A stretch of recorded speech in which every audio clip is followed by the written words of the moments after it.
बिस्मिल्लाहिर्रहमानिर्रहीम, अस्सलाम वालेकुम। इस वीडियो में हम आपको पीटीआई की असल सख्त लड़ाई और नवाज शरीफ के बयान कि सख्त लड़ाई के बाद तो हम असम्बलियों में पहुंचे। सख्त लड़ाई लड़के आप यहाँ पे पहुंचे हैं। क्या अपने घर वालों से लड़ रहे थे, मोहल्ले वालों से लड़ रहे थे, किससे लड़ रहे थे? गल हुई की सी मेरी हुई सी कि अपनी हुई सी थोड़ी सॉरी के शर्मनाक इतराफ से नून लीग और पीपल्स पार्टी का जनाजा निकलने पर इस पर दिलचस्प और मालूमाती तबसरे दिखाएंगे। अक्सर देखा जाता है कि अगर किसी की औलाद चवल मार दे तो वालिदैन ये कहकर कि मेरी फलां बेटी या बेटे पर तावीज या जादू करवा दिया गया था, या फिर वाक्य को झूठ करार देकर समझने लगते हैं कि इसकी ये बात सब ने मान ली है। आजकल यही हाल नवाज शरीफ का है। इनके खानदान के लोग, करीबी लोग, अफसरान, आम शहरी, गांव देहात के लोग, बच्चे तक जानते हैं कि ये सीटें चोर, मैंडेट चोर हैं। स्क्रीन पर देखें, आज तक एवन फील्ड की रसीदें तक न देने वाले की पहले खाने के साथ जंग हुई और फिर शहबाज शरीफ ने बड़ी बड़ी तारीफें की। सूबों की तख्तियां गिनी जाएं तो शायद महीने लग जाएंगे, वो तख्तियां नहीं गिनी जाएंगी।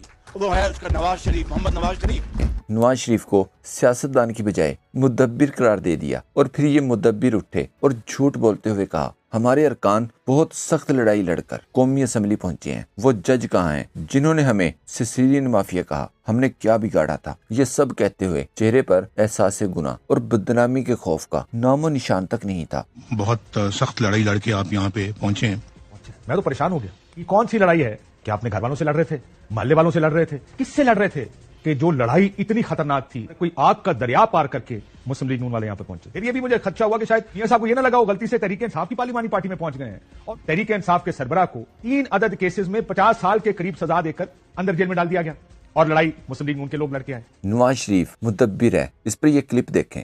पाकिस्तान का रदम तंजीमें मुंबई हमलों की जिम्मेदार है, नवाज शरीफ ने ये इल्जाम लगाया है। देखिए नहायत ही गैर जिम्मेदाराना बयान है, खतरनाक हद तक बयान है। दूसरी तरफ असल सख्त लड़ाई लड़ने वाले अभी तक जेलों में हैं। स्क्रीन पर देखें, ये होती है असल सख्त लड़ाई। ये अज़म और हिम्मत का पहाड़, वफा का पैकर।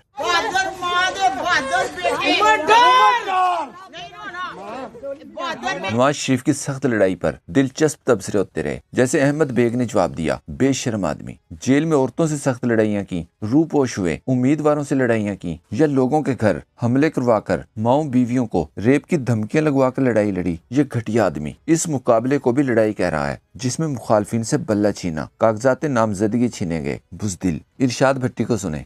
मैं 5-6 सालों की बात कर रहा हूँ। यहाँ से जाना बकौल ख्वाजा आसिफ साहब के एस्टेब्लिशमेंट की मदद से गए, मतलब मेडिकल रिपोर्टें जाली थी, झूठी थी, और उसके बाद गारंटियों भरी वापसी, रिस्क फ्री वापसी, साडी गल हो गई वापसी। बरतानवी हाई कमिश्नर, सऊदी अरब, यूएई, और उसके बाद इस्लामाबाद, और उसके बाद लाहौर, और उसके बाद मीनार पाकिस्तान, और उसके बाद इत्तेसाब अदालत, उसके बाद इस्लामाबाद हाई कोर्ट, उसके बाद फाइज काजी का बेंच और नायली वगैरह। तो इन्होंने पूछा होगा मरियम साहिबा से और शहबाज शरीफ से कि गल हुई की सी मेरी हुई सी कि अपनी हुई सी थोड़ी। एक सोशल मीडिया सार्फ ने लिखा, डाका मारकर बड़ी सख्त लड़ाई लड़ी है, हद हो गई, बेशर्मी, खुदगर्जी और डिठाई की। एक ने कहा, हाँ जी, जब बूट को ब्रश की बजाय जुबान से पॉलिश किया तो इससे सख्त लड़ाई आपकी नजर में और क्या हो सकती है? डॉक्टर इम्तियाज ने जवाब दिया, कब्र भी चिलत्ता ते झूठ बोलनो बाज नहीं आमदे, तुम सिसिलियन माफिया हो। कौन सी सख्त लड़ाई? जाली वोटों, जाली फार्म 47 एस्टेब्लिशमेंट के कंधों पर बैठकर, हर तरह की बदमाशी करके, इलेक्शन कमीशन को खरीद कर, हारी हुई बेटी को बंदे खरीद कर वजीर आला बनाया। ये 2024 है। एक सार्फ ने कहा, मियां साहब ने बजाते खुद बहुत सख्त लड़ाई लड़ी। 8 फरवरी को दोनों हलकों से हार रहे थे, 9 फरवरी को सख्त लड़ाई लड़कर जीत गए। अली ने कहा, करप्शन तो वाकई इस बार सख्त लड़ाई करके की है, इतना वोट चोरी करना आसान नहीं था। बदबूदार। गालियां निकालने वाली के वालिद। नवाज शरीफ ने इमरान खान को कहा, कौम के बच्चों को तो बदतमीजी और बदतहजीबी न सिखाओ। इस पर सहाफी मोहम्मद उमैर ने जवाब दिया, नवाज शरीफ की मिसाल उस मेजबान की है जिसने मेहमान से कहा कि इस पंखे के नीचे बैठे तो स्वाब होगा। मेहमान ने वजह पूछी तो मेजबान ने कहा, ये पंखा मस्जिद से चोरी किया है। मैंडेट पर दिन दहाड़े डाका मारने वालों का इखलाकियात का दरस देना नहीं बनता। एक ट्वीट सार्फ ने लिखा, बल्कि कौम के बच्चों को ये सिखाओ कि किस तरह डीलें करनी है, करप्शन करनी है, जाली मैंडेट पे हुकूमतें कैसे बनानी है, फॉर्म 45 को छोड़कर फॉर्म 47 वाले अंकल से सेटिंग कैसे करनी है। वक्कार मलक का ये ट्वीट देखें, लिखा, नवाज शरीफ को निकाला, एक केस बनाया, नवाज शरीफ पैरों में गिरकर माफी मांग लेता था। सोचे इमरान खान इस निजाम के लिए कितनी बड़ी बला है कि 200 केसेस बनाए फिर भी डट के खड़ा है। ट्विटर बंद करने पर हमाद अजहर ने लिखा, ट्विटर चलाने की हिम्मत नहीं हो रही, जाली हुकूमत से मुल्क चलाने के ख्वाब देख रहे हैं। इस हुकूमत को इमरान खान की एक ही झलक जमीन बोस कर देगी।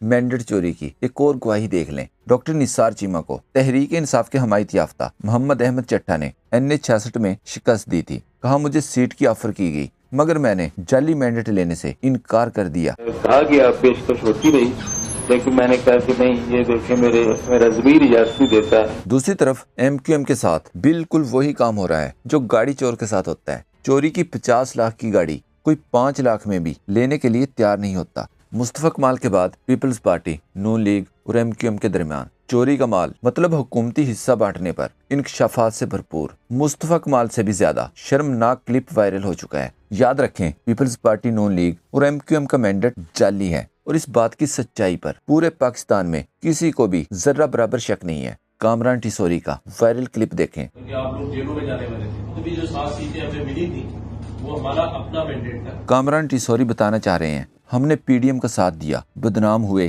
جس کی وجہ سے ہمارا ووٹر ناراض ہوا۔ پہلے 2018 میں ہمیں جو 7 سیٹیں ملی تھیں وہ تو ہمارا اصلی مینڈیٹ تھا نا۔ آج 2024 کے انتخابات میں ہمیں ووٹ نہیں ملا تو ہمیں باہر کرنا چاہتے ہیں۔ کامران ٹیسوری بتانا چاہ رہے ہیں کہ ہماری قربانی پیپلز پارٹی اور نون لیگ سے زیادہ ہے کہ چلو ہمارا مینڈیٹ 100% چوری کا ہے لیکن ہمیں یہ پہلی رات کو ہی مل گیا تھا، جبکہ نون لیگ اور پیپلز پارٹی کا مینڈیٹ 200% جعلی ہے کیونکہ انہیں 2 دن تک ملتا رہا۔ مزمل اسلم نے لکھا ہر حکومت کا حصہ بننے کے لالچ میں MQM کا آج یہ حال ہوا ہے۔ PDM جماعتیں بھی اسی سفر کی طرف گامزن ہیں۔ کامران ٹیسوری کی اس ویڈیو پر امیر عباس نے کہا ہنڈیا بیچ چراہے پھوٹ چکی، پردہ ڈالنے والے اب لوہے کا پردہ بھی ڈال دیں تو گند چھپ نہیں سکے گا۔ 2 سال کا سارا کھیل ایک ایک کر کے ننگا ہو رہا ہے، انہی کی زبانی ہو رہا ہے جو کھیل کا حصہ بھی تھے۔ پاکستانی سیاست صرف اور صرف غیر جمہوری قوتوں کے ساتھ مل کر اقتدار حاصل کرنے کا نام رہ گیا ہے۔ صحافی سمر عباس نے لکھا MQM کی کراچی سے ایک بھی سیٹ نہیں بنتی تھی لیکن فارم 47 تبدیل کر کے 15 سیٹیں جتوا دی گئیں۔ فیاض شاہ نے ٹویٹ کیا ایک کہتا ہے تم 100% جعلی ہو، دوسرا کہتا ہے ایسا نہ کہو ورنہ میں بتا دوں گا کہ تم 200% جعلی ہو۔ ایسے فراڈیوں کو پاکستان کے اوپر مسلط کرنا کیا قوم اور ملک کے ساتھ دشمنی نہیں